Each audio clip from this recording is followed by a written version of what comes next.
हाँ, एक मिनट बोल रहा हूँ।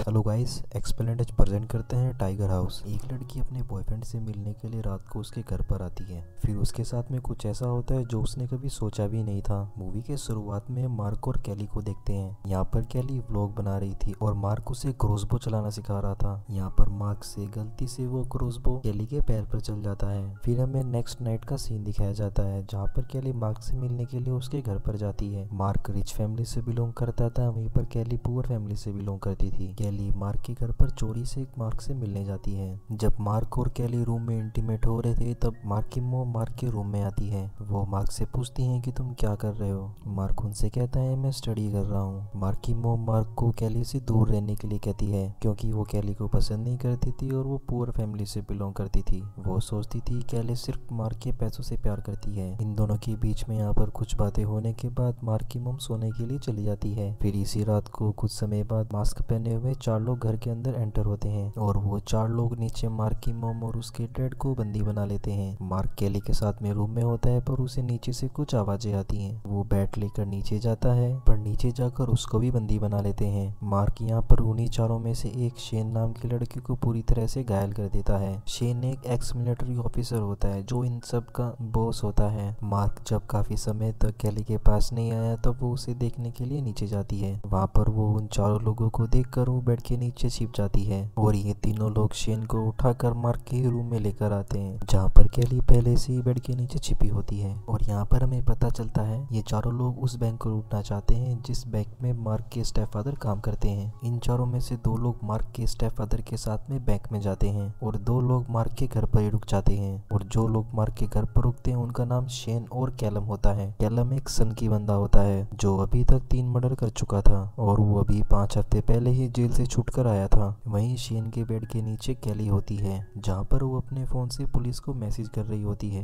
कैली मैसेज टाइप कर लेती है पर जैसे ही वो सेंड करने वाली होती है उसके फोन की बैटरी डेड हो जाती है। फिर थोड़ी देर बाद कैली अलार्म क्लॉक को सेट करके बेड के दूसरे सेट पर फेंकती है जिससे होता ये है कैलम उस अलार्म को बंद करने के लिए जाता है। कैली मौका देखकर उस रूम से बाहर निकल जाती है। कैली स्लोली उस रूम में जाती है जहाँ पर मार्क और उसकी मॉम को किडनैप किया हुआ था। जैसे ही वो उन दोनों को खोलती है उनके घर में कोई मार्क और उसकी मॉम का जानने वाला आ जाता है। जब वो आदमी घर के अंदर एंटर होता है तो जोर जोर से मार्क और उसकी मॉम का नाम पुकारने लगता है जिससे कैलम को भी पता चल जाता है कि घर के अंदर कोई एंटर हुआ है। वो आदमी मार्क और उसकी मॉम को ढूंढते ढूंढते उस रूम में चला जाता है जहाँ पर उन दोनों को किडनैप किया हुआ था। इससे पहले कि वो आदमी को समझ पाता कैलम पीछे से आकर उसको मार देता है। पर कैली काफी शार्प माइंडेड होती है। वो कैलम के रूम में एंटर होने से पहले ही बाथरूम में छिप जाती है। फिर कैलम भी बाथरूम में आ जाता है जहाँ पर वो चाकू से अपने हाथ पर एक 4th निशान बनाता है जिसका मतलब ये होता है कि अब कैलम ने 4 मर्डर कर दिए हैं। कैली बाथरूम में ही छिपी हुई थी पर कैलम का उस पर ध्यान नहीं जाता।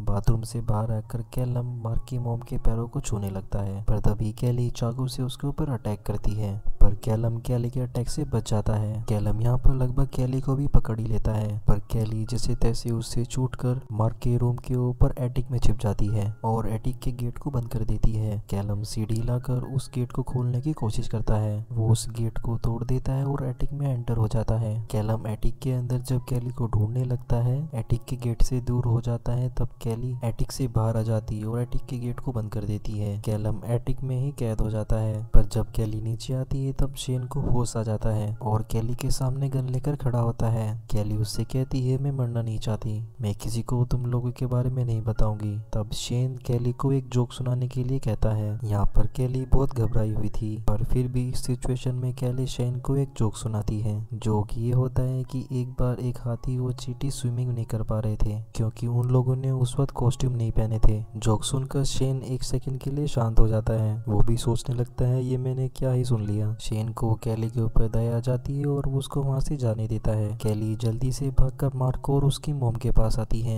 लेकिन तभी शेन फिर से वहां पर आ जाता है। शेन कैली को कहता है कि मैंने अपनी जिंदगी में बहुत से पाप किए हैं और अब मैं उन पापों का प्रायश्चित चाहता हूँ। कैली उसको समझाने की कोशिश करती है और कहती है गॉड को एक बार सॉरी बोल दो, वो तुम्हें माफ कर देंगे। शेन कहता है मुझसे बहुत बड़ी गलती हो गई जो मैं यहाँ पर चोरी करने के लिए आया। शेन इनको जाने देता है और सीढ़ियों पर ही बेहोश हो जाता है। मार्क और उसकी मॉम जैसे जैसे ही एक रूम में एंटर होते हैं तभी वहाँ पर वो लोग आ जाते हैं जो बैंक लूटने के लिए गए थे। पर कैली यहाँ पर उस रूम के बाहर ही होती है जिससे वो बच जाती है। वो लोग फिर से मार्क और उसकी मॉम को बंदी बना लेते हैं। वो दोनों कैलम को कॉल करते हैं और पूछते हैं कि वो कहाँ पर है। कैलम उन दोनों से कहता है मैं एटिक में कैद हूँ और घर में एक लड़की है। इसके बाद इनमें से एक आदमी कैली को ढूंढने लगता है और एक आदमी कैलम के पास जाता है और कैलम को छुड़ा लेता है। कैलम और वो आदमी जैसे ही रूम के बाहर आते हैं कैली फिर से मौका पाकर एटिक में चले जाती है, जहाँ से वो एक आदमी को क्रॉसबो से मार देती है और मरने से पहले उस आदमी ने मार्क के रूम में आग लगा दी थी। कैली बाहर जाकर उस दूसरे आदमी को भी क्रॉसबो से मार देती है। कैली को घर के बाहर खड़ी गाड़ी से आवाज आती है।